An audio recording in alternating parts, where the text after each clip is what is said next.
This video, it aims to just facilitate reading when you read guidance the next time. So in this chapter 103, somatic sensory pathways, there is classification of somatic senses first. The main classification is into mechanoreceptive somatic senses, which include both tactile and position sensations, thermoreceptive, that is temperature, and pain senses. Three major senses: temperature, pain, and touch, that is mechanoreceptive.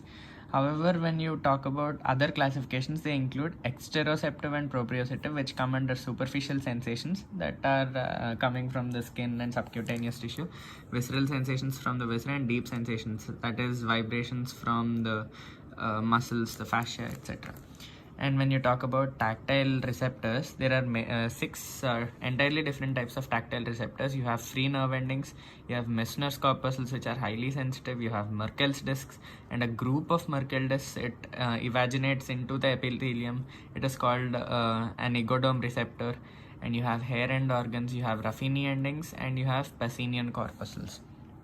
Okay, all of them you need to have an idea of the nerve they're supplied with. For example, Meissner's corpuscles, they're elongated and encapsulated nerve endings of large A beta myelinated sensory nerve fibers. So like this, and it is easy to describe the hair end organ. Just at the base there is a nerve fiber entwining the base of the hair, and this is the ego-dome receptor. Okay. And one more thing you need to note is how quickly something adapts and if something adapts slowly. And then, for example, Ruffini nerve endings, they adapt very slowly. Almost all of the others, they adapt quickly. And when you talk about transmission of tactile signals, you need to just remember the nerves. So, for example, if there is A beta nerve, which they innervate the Pacinian corpuscles and the Ruffini endings, they have a high conduction velocity, that is 30 to 70 meters per second. Conversely, free nerve endings, such as in the free nerve endings, they terminate mainly by the way of the small type A delta myelinated fibers. And then when you talk about the detection of vibration, so Pacinian corpuscles, they detect signal vibrations and 30 to 800 cycles per second. And detection of tickle and itch, that is by unmyelinated C fibers. Okay, so there are very sensitive, rapidly adapting mechanoreceptive free nerve endings which can detect itches. And the purpose of the itch sensation is to presumably call attention to mild surface stimuli, such as when a housefly lands on your skin, etc. So the elicited signals, they then cause a scratch reflex. So this irritation, excessive irritation when you feel some pinching pain, this reduces the feeling of pain. This is by a process that is called lateral inhibition. And we have certain sensory pathways or the ascending tracts, and the major ones include the dorsal column medial lemniscal system and the anterolateral system. So as you can see here, you need to remember the differences between both of these. The dorsal column medial lemniscal system, the name itself is longer, so it has large myelinated nerve fibers that transmit signals to the brain at high velocities, 30 to 110 meters per second. And anterolateral system is composed of smaller myelinated nerve fibers that transmit signals at up to few meters to 40 meters per second. And then the dorsal column medial lemniscal system, it has a high degree of spatial orientation, and the anterolateral system has a much less spatial orientation. And the other difference is based on the sensations they carry. The dorsal column, it carries all sorts of fine touch sensations, the vibratory sensations, the phasic sensations, and then the position sensations from the joints, and you have proprioception. All that is carried by the dorsal column system, whereas the anterolateral system, it is straightforward. It carries the gross impulses like pain, temperature, and crude touch.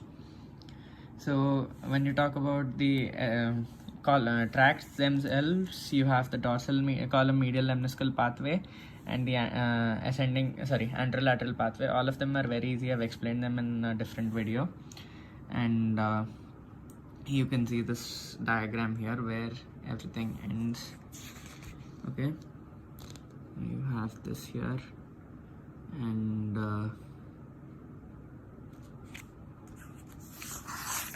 okay, yeah, so these diagrams, you can see the pathways actually. And the spatial orientation of the nerve fibers in the dorsal column medial lemniscal system is important because you have the fasciculus gracilis and the fasciculus cuneatus. The fasciculus gracilis is medially located. It carries nerve impulses from the sensory impulses from the lower limbs, and laterally what is located is your fasciculus cuneatus. It carries sensory inputs from your upper limb.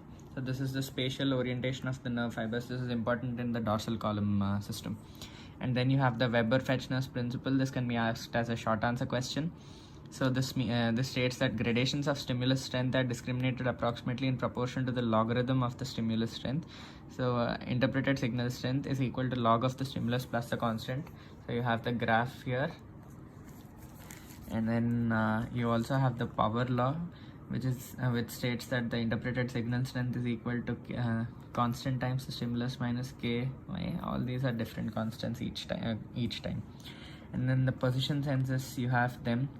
So you have static position sense, and you also have kinesthesia, that is kinetic or dynamic proprioception.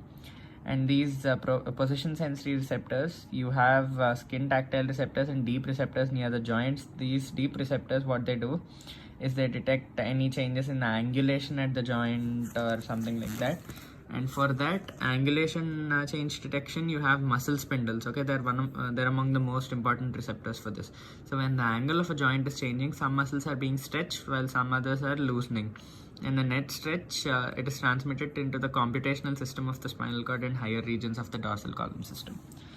And you have less critical sensory signals, that's not needed. And when you talk about the anterolateral pathway, they originate mainly in the dorsal horn laminae of 1, 4, 5 and 6. Okay, and they cross immediately in the anterior commissure, they ascend upwards, and then throughout the reticular nuclei you have they end in two different nuclear complexes, that is in the ventrobasal complex and in the intralaminar nuclei. Okay, so from here they again go to the somatosensory cortex.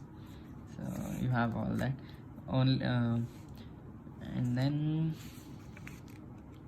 you have the characteristics of transmission, that is the velocities are only 1/3 to or 1/2 of those in the dorsal column medial lemniscal system, and the degree of spatial localization is poor because you don't have stuff like fasciculus gracilis and cuneatus in here. And then when you talk about the special aspects, you have the function of thalamus. So when there is loss of the somatosensory cortex, you lose touch, you lose tactile sensation discrimination. However, you don't lose the pain perception because you have other centers in the brainstem and the thalamus and associated regions that play dominant roles as well. And when you talk about dermatomes, the definition is each spinal nerve it innervates a segmental field of the skin, and it is called a dermatome. And you can see here in this diagram various dermatomes of the body.